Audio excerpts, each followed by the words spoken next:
ओम गुरु ब्रह्मा गुरु विष्णु गुरुदेव महेश्वर ओम गुरु साक्षात् परम ब्रह्म तस्मै श्री गुरुवे नमः। जय गुरुदेवा नमः। ओम ईश्वर नमः। नमस्कार दर्शक बंधु, मो बास्तु भागीरथी बिंधाणी मोर वास्तु संदेश चैनल आपको स्वागत करुच्ची। गत एपिसोड रे आपको किसी घर कोण विषय किसी बुझाऊली माने तापर पर कौन आसला ना किसी दर्शकों क्वेश्चन आसला जे आज्ञा आम घरटा वास्तु अनुसार होती फिर भी आम अशांति भितर गति करुचु। तापर ताको मु परीक्षा करने सतकू सत या सत्य कि ना देखापी गला बेलू सत्य ही तांकर माने घरटा चारि कोण सब ठीक ठाक अच्छी जहाँ जो लैट्रिन टॉयलेट जहाँ किचेन जहाँ डाइनिंग रूम जहाँ जहाँ जो रहा कथा सीट रही फिर भी तांकर प्रॉब्लम आसला किंतु देखला बेलू एनर्जी सेक्टरटा तांकर माने 5000 बिलो थिला। तो जहाँफल कि प्रोब्लेमटा सेठी आसला जहाँफल से घरटा आज बनई देती तो बिना भंगारुजार आम कहली ना ट्रिटमेंट करहब किंतु जदि आगुरी होता बेटर होता जहाँ विषय हो जाइए किंतु आज आम जाना से कथाटा को मुझे चिंता कली ना मुझे यही विषय पहुँचली जे भूमिर ऊर्जा विषय किसी आपण तथ्य उपस्थापना करी। तो आज आम चिंता करवा ना माटी जो घर किणवा पूर्व समस्त को अनुरोध जे आपण से माटीर एनर्जीटा टेस्ट करूँ। माटीर एनर्जीटा टेस्ट करदे आप जानीपारे से ऊर्जा केते से भूमि केते ऊर्जा आपको दौर जदि भूमिर ऊर्जा 9200 उपरे जदि थिबो ताहले आपन को कौन करिवो से सपोर्ट करिवो विभिन्न क्षेत्र में आपन सपोर्ट करिवो।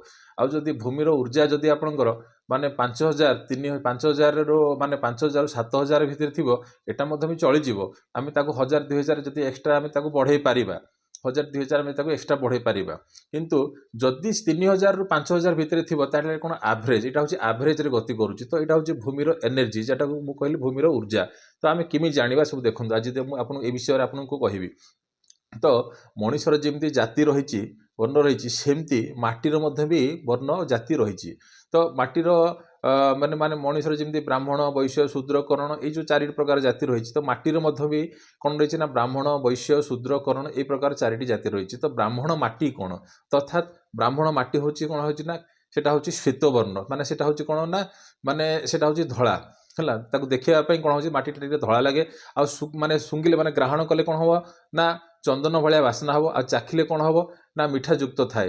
तो या आम केमी माने आउ प्रथम कौन ना गोटे दिन खोलिबे ताकू कौन करेंगे गोटे डबार भर्ती करदे तापर दिन जदि आम खोलिबा कौन ना चंदन भाया बासना हम।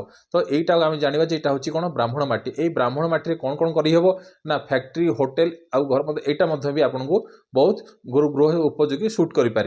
तो ये कौन राशि मान सुट कर ना मेष राशि वृष राशि मिथुन राशि आउ गोटे कर्कट राशि कन्या राशि तुला राशि धनु राशि आ कुंभ राशि और मीन राशि ये जो ब्राह्मण माटीटा बहुत सुट कर।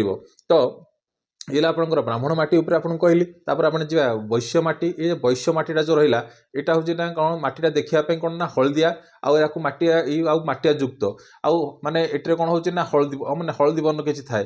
तो अधिका लाल नुहे कलांश माने कम थाए आउ एटा हूँ कौन ना जहाँ बिल माटी आ चाखिले कौन होला ना खटालिया लगे आउ गछर चेर मूल बास्ना सह ये सामान माने टिके बास्ना आप पाइपर। तो जदि आम यही वैश्य माटीटा को अधिका जानापी चाहिए कौन किसी चूर्ण आनी मिक्स करके 4 घंटा छाड़दबा तापर लाल अंश माने छाड़ी देकी कौन करवा रखीदे सी कौन लाल अंश भाया बास्ना हम। तो यहाँ हूँ कौन यार मुख्य द्वार आ मुख्य द्वार हूँ कौन मुख्य द्वार आपंकर जो जमीर जो घर करेंगे से पूर्व कि उत्तर दिग को आप रखिए ताल भी बहुत भल रही।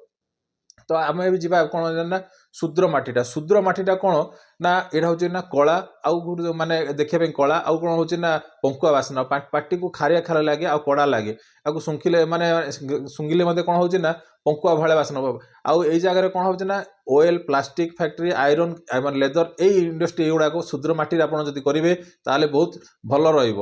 तापर जी आम कौन हो ना करण माटीटा जोटा को आम कहे क्षेत्र माटीटा ये माटीटा देखापी कौन ना लाल माटी आ बास्ना कौन हो ना लोह पाटी को माने स्वादिष्ट लोहयुक्त भाया माने लगे।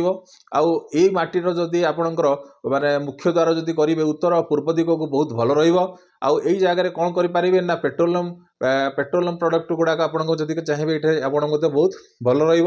आउ केम को राशि मान ये जो करण माटीटा सुइटेबल बा क्षेत्र माटीटा सुइटेबल करिवो ना मेष राशि वृष राशि सिंह राशि तुला राशि कन्या राशि बिछा राशि आउ गोटे आसल आपंकर मीन राशि।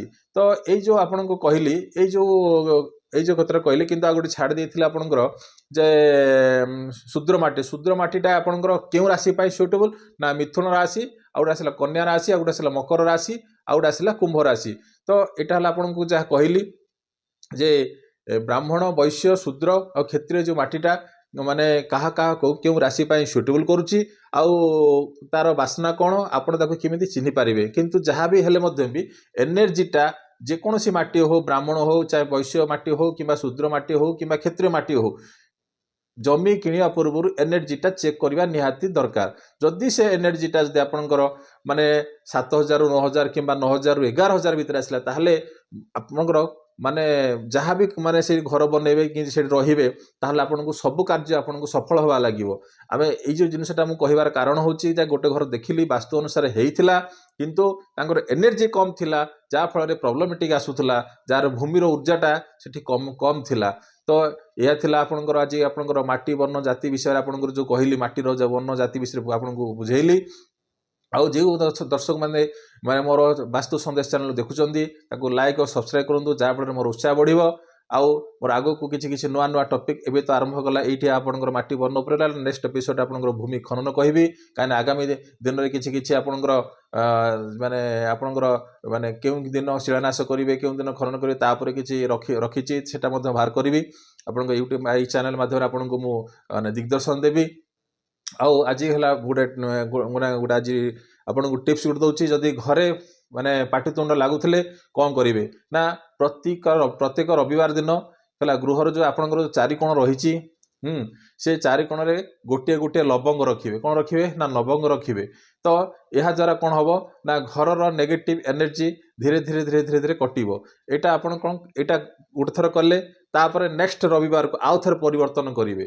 ତ ଏଇଭଳି ଆପଣ କ'ଣ କରିବେ, କଣ୍ଟିନ୍ୟୁଅସ୍ ବେସିସ୍ରେ ଏଇଟା କରିବେ, ଘରେ ଯେଉଁ ପାଟିତୁଣ୍ଡ ହେଉଥିବ ତାହା ମାଧ୍ୟମ କିଛି କଟିଯିବ। ତ ଆଜି ଆପଣଙ୍କ ପାଇଁ ଏଇ ଯେଉଁ ଟପିକ୍ଟା ଏଇ ଯେଉଁ ଆପଣଙ୍କ ଏଇ ଟପିକ୍ ଉପରେ ଆପଣଙ୍କୁ କହିଲି, ଯଦି ଭଲ ଲାଗିଲା ନିଶ୍ଚିତ ଲାଇକ୍ କରିବେ ଆଉ ସେୟାର କରିବେ।